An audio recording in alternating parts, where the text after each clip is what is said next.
Hi, it's Mark from Top Local. We're here with Bernie Pawlik, Pawlik Automotive in Vancouver, BC.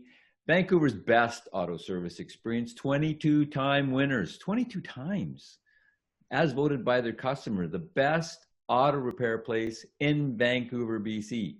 And we're talking cars. How you doing, Bernie? Doing well. So today's victim, a 97, little bit of an oldster, Mercury Grand Marquis. Yahoo! It's a big one. You had a MAF sensor replacement on this vehicle. What was going on? Yeah, so this vehicle came to our shop a couple of months ago. She had a large coolant leak coming from the engine. It was coming from the intake manifold. This intake manifold uses a lot of plastic, and the plastic wears out. There's a big crossover passage that goes over the intake manifold.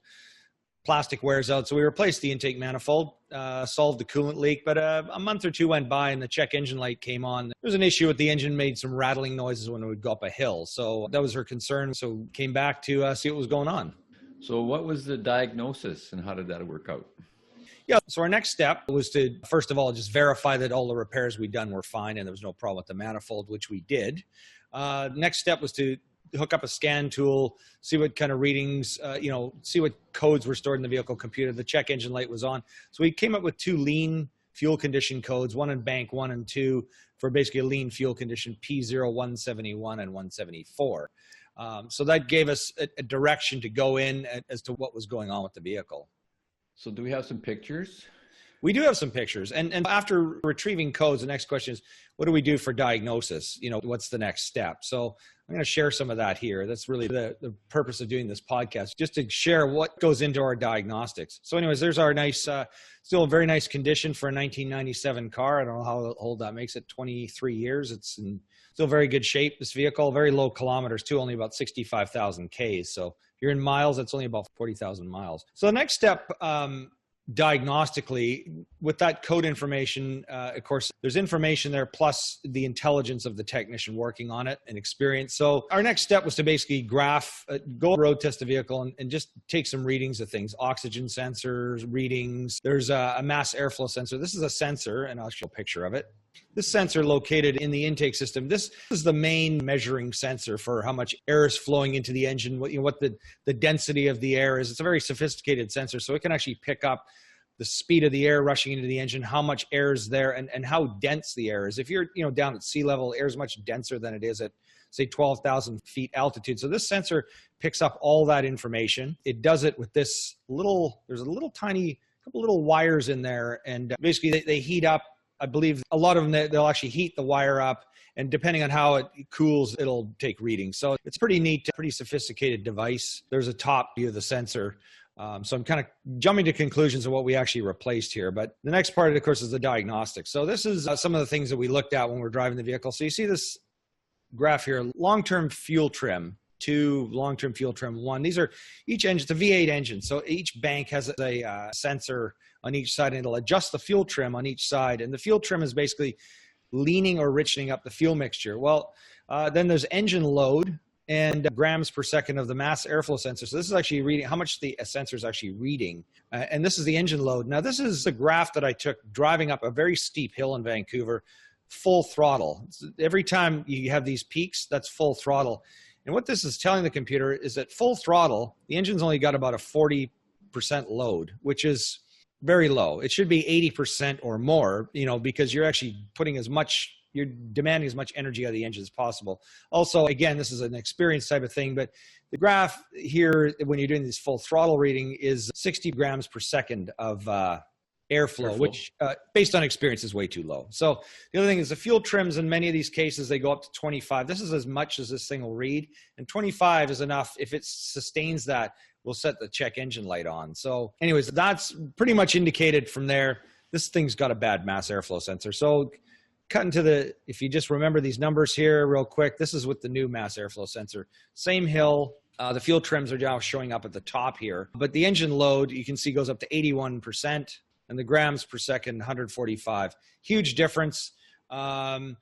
These trims still sometimes go up to 25, but over time, I didn't reset the vehicle computer. Over time, these will actually change and they'll drop out. The vehicle is resetting, but you notice too, when you have full throttle, it's now gone down to 0. So it's making adjustments. That's the thing about modern vehicles. Even though this is 23 years old, I still call it a modern vehicle. The fuel systems make adjustments on the fly. So there we go. That's what I'm trying to say. So yeah, that kind of paints a picture of what we look at. So that's how things looked after the sensor was replaced. How did the car run? Oh, way better. Now, before I did notice, the car ran really smoothly before, but I noticed, when I'd accelerate, it didn't quite have the oomph you'd expect out of a 4.6 liter V8 engine, overhead cam engine. It should have had more oomph, and it certainly had way more once we put this in. It just, especially at full throttle, it really went. So a big difference there. I would expect the check engine light will not come on anymore. That rattling in the engine too, by the way, was basically from a lean fuel condition, caused the engine to knock and ping. So again, when the mass airflow sensor, before it was just telling the engine there's not enough air flowing to the engine, so the engine's adjusting around that. And now the engine knows, hey, this is how much air is flowing in. We need to deliver this much fuel. So the nice thing about doing these tests before and after is that, first of all, we can see what's wrong with it. Second, after we do the repair, we can verify we've actually found the issue and solved it. So is this a time-consuming part to replace?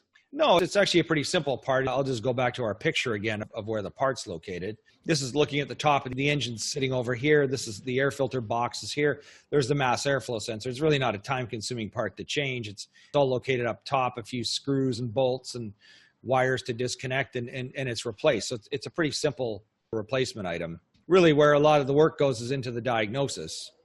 So basically, it's a case of you guys just don't swap out any old thing you feel like that day and see if it worked.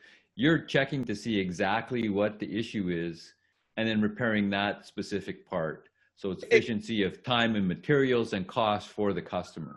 Absolutely. And I think people want to know their car's fixed, right? And there's nothing more annoying than assuming it's one thing or another. I mean, there's a lot of things that could be assumed from those trouble codes. Like it could be that the oxygen sensors are bad, or there could be a large vacuum leak. And it's important to find out, are those things in fact bad? Once you verify how all those other sensors are reading, then it's a matter of testing things. And of course, a lot of it's experience. I mean, I've worked on a lot of these cars for years, so I can kind of tell what can go wrong. But I don't just go, oh, it's throw a mass airflow sensor and it'll fix it. It's like, now we know we've done the right thing.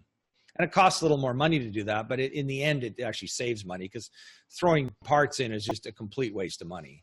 You might win, or you could just go to the casino. Yeah, that's right. Yeah, it's kind of like pulling on a slot machine. Sometimes it will pay out. But in this work, again, with experience, there are a lot of educated guesses. I don't mind saying sometimes we do get a code on a certain car for a certain item, and it's 99% of the time that sensor. But it's a matter of knowing that before you jump in and just making assumptions or looking on the internet and go, oh, it's this. It's like, no, it's a lot of times you got to test it, because what's happening might be slightly different than what you read. So this is getting to be a little bit of an older vehicle, more experienced, as we should say. Is it still worth fixing?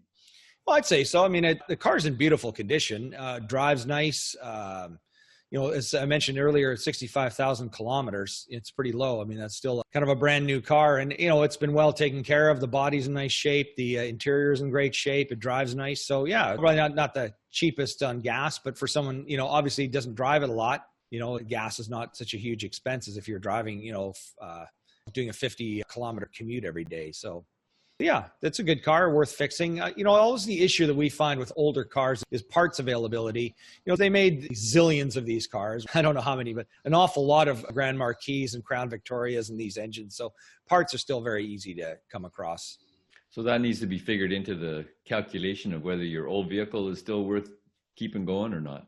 Absolutely. And we do run into old vehicles where parts are no longer available. Then to me, it's like, you may as well just get rid of the car and get something different, unless it's something you really love and you're willing to, wait on the side for parts. I mean, I figure there's always some part and piece available on planet Earth, but whether you want to wait around for it, and pay the extra time it's going to take to find it, that's the other issue. But so far, I'd say this car's still worth fixing. So bottom line, if you're looking for proper diagnosis of your vehicle repairs and mechanics that you can trust, service advisors, and a whole team that's really dedicated to making sure that you're happy and your car's running right and you're not spending too much money just wasted, these are the guys to talk to. Pawlik Automotive. You can reach them at 604-327-7112 in Vancouver, BC, Canada. Or check out the website, pawlikautomotive.com. Hundreds of videos on there, all makes and models of vehicles, all makes types and all kinds of repairs. Lots And of course, repairs, lots of cars. And check out the YouTube channel, Pawlik Auto Repair. Same thing, lots of videos on there, hundreds. And thank you for listening on the podcast. If you're doing so, we appreciate it. Leave us a review on wherever you're picking up your podcasts. And thanks, Bernie. Thanks, Mark. Thanks for watching. Thanks for listening. And yeah, it's a pleasure.